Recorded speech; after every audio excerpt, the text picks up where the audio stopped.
The ties. that bind. The ties. that break. How is he doing? He will be fine. Only 4 stitches. That's good news. I gave Mr. Pierce some medicine for the pain. I will stop by your room later to check on you. Okay, thank you.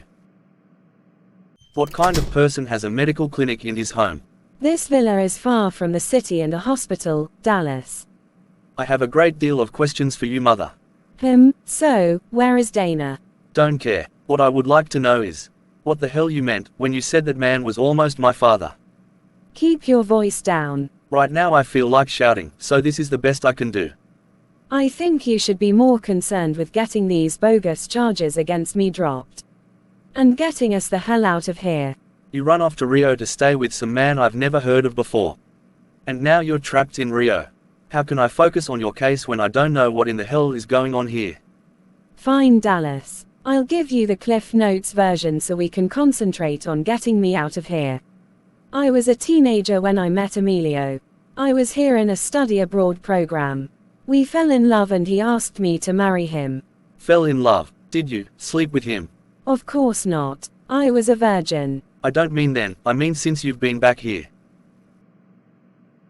I'm your mother, and you don't get to ask me those kinds of questions. You just buried your husband, Mother. I did not come down here to rekindle an old flame, if that's what you're thinking. Yeah, well I'm not so sure. You were threatening to have me arrested. You could have just returned the money. You didn't have to fly to Rio and shack up with your old boyfriend. Dallas Anthony Pierce, you don't get to talk to me like that. I know what Dana did to you, and that you are upset. But make no mistake about it, I am not her, and you will respect me. I'm sorry, Mother. Besides, as you will recall, it was your father that had the affair. Not me. Yeah, I know, it was Dad that had the affairs. What did you say? Nothing. Yes, you did. You said, affairs, as in, more than one. That just came out wrong. You meant exactly what you said. Now tell me why you said affairs, plural.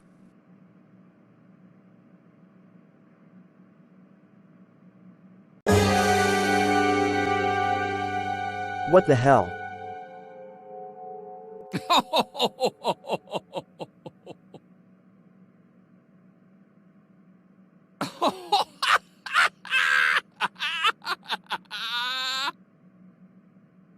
You think this shit is funny? Did anyone see who did this?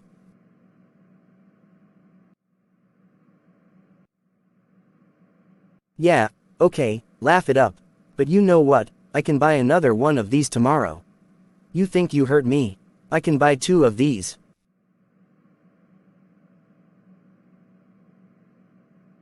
Congratulations. And the award for biggest asshole in a reality series goes to Alex Pierce.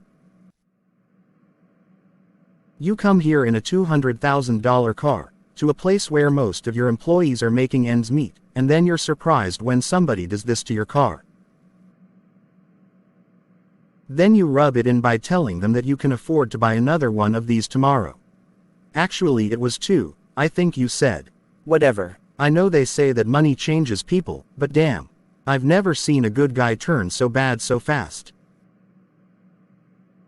Well, unless you can afford to buy a new one of these every day, I suggest you start driving to work in something a little less flashy. You see that old beat-up truck there? That's my work car. I leave my Mercedes at home.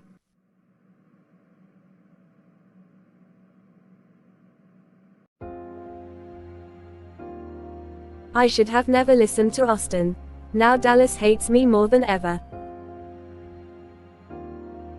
I stupidly thought that coming here with him to rescue his mother would bring us closer together, and that maybe he would forgive me. But now it's clear that it's hopeless for us. He speaks to me so cruelly. I'm garbage to him. I know I messed up, and maybe I deserve to be treated this way. But it wasn't like I planned for it to happen. I was just at my lowest, and Martin was a lifeline.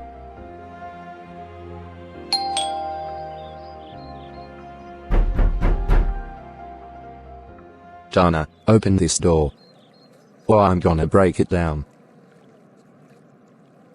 Why are you here? I got your text. You said goodbye and asked me to deliver messages to your family. It sounded like you were planning to hurt yourself. I just can't do this anymore. Did you take any of those pills over there on the table? Not yet. I was writing some letters first. Why are you doing this? I'm all alone. Dallas broke up with me again. He asked me to marry him, and I couldn't tell him why I can't say yes. Dallas has broken up with you before. I'm sure he'll call you in a few days. He said it's over for good this time. Can't I please tell him the truth about me and Damon? You can't reveal your true identity to him. What if he exposes you? He wouldn't do that to me. I have attended the funerals of program participants who trusted someone to keep their secret and were later betrayed by that person. Then there's nothing I can do. I can't be with my family, I can't watch my daughter grow up, and I can't be with the man I love. I have no reason to go on living like this. Dallas isn't the only man in the world. I know, but what man will ever understand that I can't marry him and can't tell him why? There's no point in meeting someone new. There's at least one man who understands, and who has always wanted to be with you. Really? Yes, since the day we first met. But of course, I could never tell you. And then you eventually met Dallas. I'm sorry, Martin, but I don't share your feelings. I know. I just wanted you to know it's not hopeless. I'm not Dallas Pierce, but I'll always be here for you, if you need a shoulder to cry on.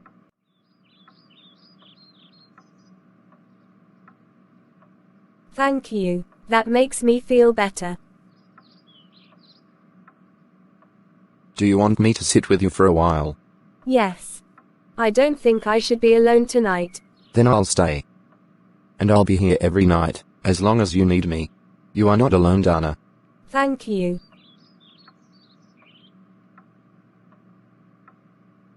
I think we're getting off track.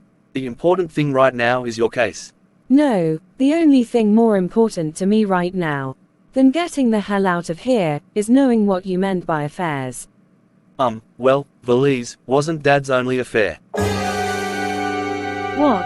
Who? When? It was a very long time ago. How do you know this?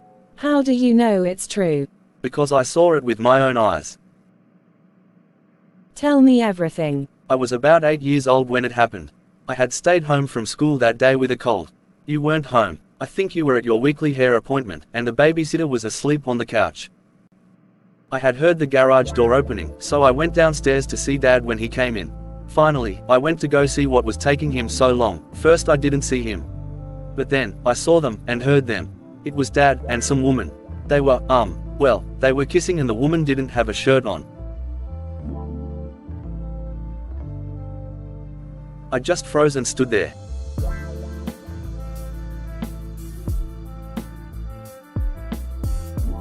I heard him yell out her name. And I didn't know what else to do. So I just closed the door. Why didn't you ever tell me? I didn't want my parents to get divorced. How do you know that the woman wasn't Valise? Because I still remember the name that he said. He said, Rosie. Hey, Austin. How are you doing, Miss May? I'm alright. Have a seat. I know Cheryl quitting put extra work on you. You're not overdoing it, are you? Child, working too hard ain't never been one of my problems.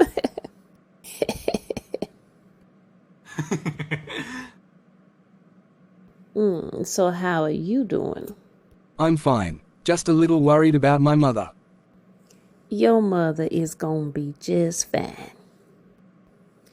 They haven't made a jail yet that could hold the great Angela Pierce. That's for sure. Now, how are you and Cheryl? Have you heard from her? There is no me and Cheryl. She was just an employee, and now I'm hiring someone to replace her.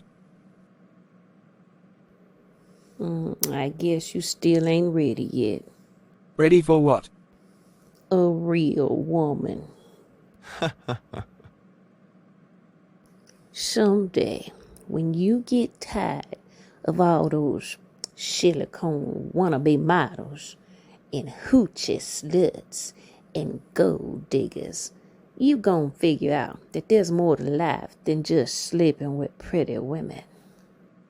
What about a family, Austin? Don't you want no children? You can't let no hoochie raise your child. And gold diggers just looking for baby daddies. Don't you want someone to grow old with? Don't you want something that's real? Cheryl's a nice girl, Miss May. But I'm just not attracted to her in that way. Why? 'Cause she ain't swinging on a pole? Because we like what we like. You like dangerous women, Austin. And someday, playing with fire is gonna get you burned. Did you get settled in your room? Yes, thank you, but I'm happy to stay at the hotel. I don't want to be an imposition on you. It is no imposition at all. Angela tells me that you are like a daughter to her. So of course you are most welcome here in my home. Thank you. Alas, here's my beautiful Angela now. You spoil me with your flattery. My words are most sincere. How is your son? Your nurse says he will be okay. Just a few stitches. That's good news. I'm so glad he's okay. I'd be doing a lot better if I could stay the hell away from you. That is not the way to speak to a lady. First off, she's definitely not a lady. And second, whatever your relationship with my mother, you are not my father and don't get to lecture me. Dallas, how dare you speak that way? We are guests in Emilio's home. But, are you really? Mother? Or, are you a prisoner? You have lost your damn mind. Such awful disrespect. If I could please say something. We have had a horrible day today. After a long 10-hour flight, we were held at gunpoint by a militia group, and Dallas was severely beaten. I think, if we can just have something to eat, and get a good night's sleep, we will all be able to think better tomorrow, and come up with a plan to get the charges against Mrs. Pierce dropped.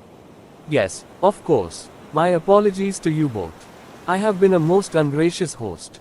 I should have offered you nourishment and rest as soon as you arrived after such a harrowing journey. Let us go inside to dinner, and then you can retire to your rooms for the night. When are we going to discuss my mother's case? We have a meeting scheduled for tomorrow with your mother's lawyer. We will discuss everything then. I wasn't aware that I had a lawyer. Dana is here, and I'd hoped she would be able to help me find a good lawyer. Minha querida, I have hired for you the best lawyer in all of Rio. It is my very own lawyer, so I know he is the best. I see. Well, I must say that you certainly seem to have everything under control. Is this lawyer a criminal defense attorney? He does many things.